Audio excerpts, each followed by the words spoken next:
કેમ છો મિત્રો, તમારું સ્વાગત છે વધુ એક આપણા નવા વિડીયોમાં। તમે YouTube પર વિડીયો કયા ટાઈમે અપલોડ કરો છો તે બહુ જરૂરી છે। વિડીયો અપલોડ ટાઈમ કેમ જરૂરી છે તેના વિશે આપણે માહિતી મેળવીએ અને વિડીયો કયા ટાઈમે અપલોડ કરવાથી વ્યૂ આવવાના ચાન્સ વધશે તેના વિશે પણ હું તમને માહિતી આપીશ।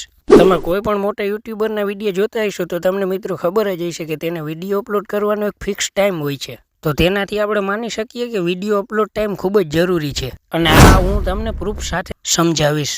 અને મિત્રો, આ યુટ્યુબનું પણ કહેવું છે કે તમારે તમારા વિડીયો અપલોડ ટાઈમનો ફિક્સ કરી લેવો જોઈએ કે તમારો વિડીયો તમે કયા ટાઈમ પર અપલોડ કરશો, જેનાથી ચેનલના ગ્રો થવામાં પણ ઇફેક્ટ પડશે। કારણ કે આપણા ચેનલની ઓડિયન્સને પણ ખબર પડી જાય છે કે આ જ ટાઈમે વિડીયો અપલોડ કરવામાં આવે છે। અને મિત્રો, હવે હું તમને પ્રૂફ બતાડીશ કે વિડીયો અપલોડ ટાઈમ કેમ જરૂરી છે।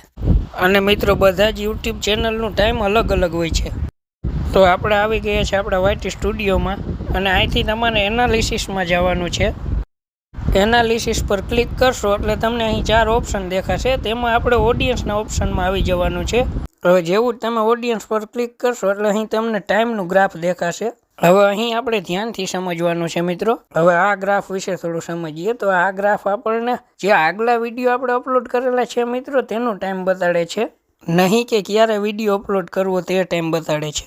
હવે થોડું ધ્યાનથી સમજીએ તો કાલે આ ચેનલ પર મેં જ્યારે વિડીયો અપલોડ કર્યો હતો તે વિડીયોને કયા ટાઈમે ઓડિયન્સે જોયો હતો તેનો ગ્રાફ છે, એટલે કે તે ટાઈમે આ ચેનલની ઓડિયન્સ એક્ટિવ હોય છે। હવે માની લો કે મેં સવારે 8 વાગે આ ચેનલ ઉપર વિડીયો અપલોડ કર્યો હતો, તો પછી તેના પર કયા ટાઈમે વધુ લોકોએ વિડીયોને જોયો છે તેનો આ ગ્રાફ છે। એટલે કે વધુ જોવાયેલા ટાઈમમાં જો હું વિડીયોને અપલોડ કરીશ તો આજે પણ મારા વિડીયોમાં વ્યૂ આવવાના ચાન્સ વધી જશે। અને આ ગ્રાફમાં તમે સોમવારથી લઈ અને રવિવાર સુધીનો તમામ ટાઈમ જોઈ શકો છો। એટલે કે આ ગ્રાફના મદદથી આપણને ખબર પડે છે કે કયા ટાઈમે આપણા ચેનલની ઓડિયન્સ વધુ એક્ટિવ હોય છે।